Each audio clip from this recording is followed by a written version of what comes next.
Hi guys, welcome back to Invaluable Grace. I was one way and now I'm different. Hello to our subscribers, old, new, current, pending. Please subscribe, like, comment, share, and click the notification bell so you are up to par on all of our latest videos. Thank you again for everybody who's been commenting, who's been sharing, and who's always just you know, motivate, but also commenting. I think we all can learn from one another, and I want to encourage that on this platform as well. So today's message is going to be very quick. It's just something that I felt needed to be addressed, from a place of clarity, but we always have these questions, especially this on our faith walk, and it's settled me, and I hope that it will settle somebody else. I haven't known God, or I haven't experienced a Christian rigorous lifestyle like I have in the last 3 years. It's all very new to me, even though it feels like I've been doing this for years. But in the circles that we've been in, with the people that we've met, all with the same faith background and, testimonies that we can relate to, there's obviously been things that I've noticed, or that we have noticed as people. We notice about each other from a positive and a negative perspective, and I mean, we have a lot to say, especially Christian people, about, especially the negative parts. Anyway, we have a lot to say about people, and all the things that they are doing wrong. What I want to address more than anything is, I think religion can get very territorial, but also can be very hierarchical, if that's a word. So people are always thinking it's like runs on a tiered system. So if you've been saved for years, that gives you a badge of knowing the ins and outs of Christianity and maybe having a better relationship with God. I don't know. And the less years you've been saved, the more immature you are in your faith, and you need to be reared and guided. We need a mentor, because you're just very volatile, and what you say, what you do does not have as much substance as a seasoned Christian, right? I just want to not necessarily debunk, because I think religion is the biggest problem in culture and society, because it aims to segregate, it aims to separate, but it also aims to make people feel inferior, make people feel less about themselves, bring people down. And it's very veiled in how it's done, because you would think it should be a place where people feel motivated, feel encouraged, encourage one another. But the way that man represents it in today's day and age does the opposite.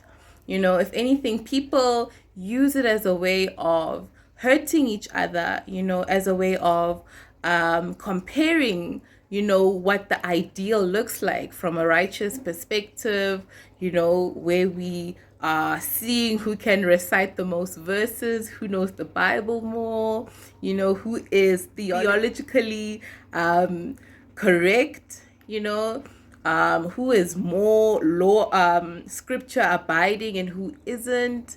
And that stuff it's segregation. There's no other way to put it, because you're classing your experience, your faith experience, with other people.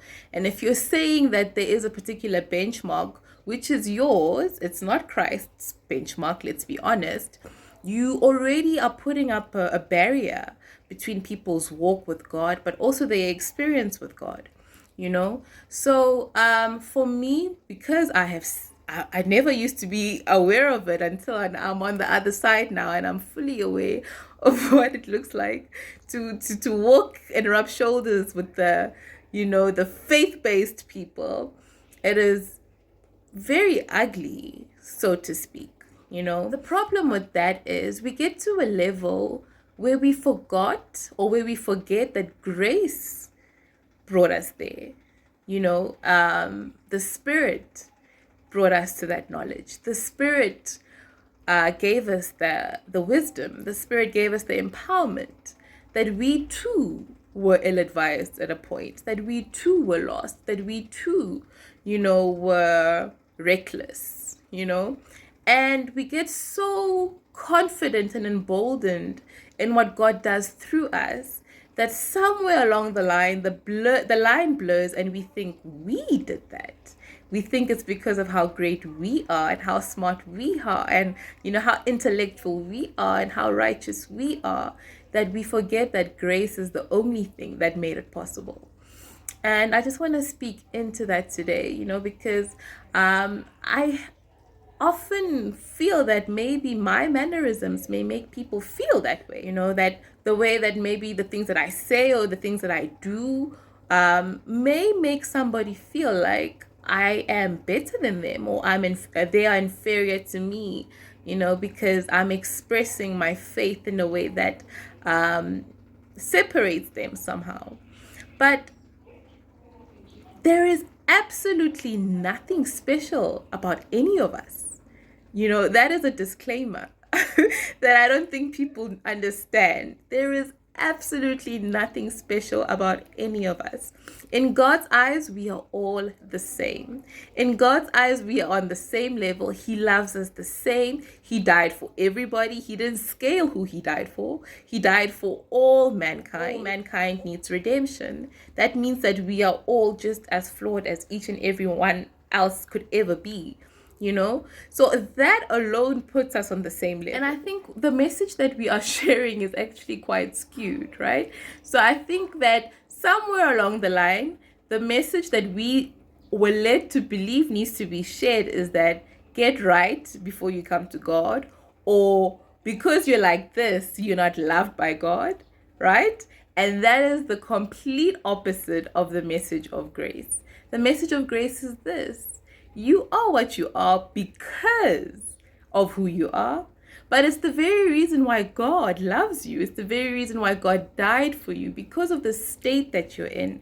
And there is absolutely nothing you can do to change that state. It doesn't matter how much you pray. It doesn't matter how much you read the word. It doesn't matter how good of a person you think you are. It's still not enough, because it doesn't measure up to the righteousness of God. We are incapable of being godly, righteous people.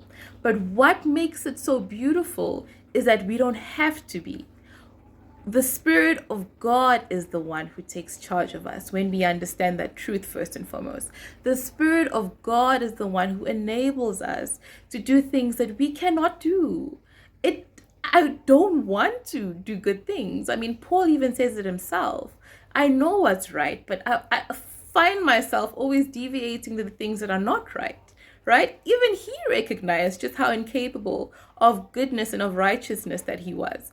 But it's only through the Spirit that we are able to to do good stuff, right? But it's got nothing to do with how perfect we are. And I wish that was the message that we were portraying to people who don't know this very beautiful, this very loving, and this very perfect God. That it's not necessarily who they are, what they've done, or what they do, but it's the fact that they were made, first of all, by this beautiful deity who has literally crossed the whole world to seek each and every one of us out. The whole campaign of redemption, the campaign where he died on the cross for us, was because he was seeking all of us, not some of us, not the most righteous, not the most religious, but every single human being on earth. And that is a truth that is so liberating and is so freeing that I wish we lived a little bit more, because it takes the pressure of all the things we think we need to do to please God, because we can't do anything. It's impossible, right?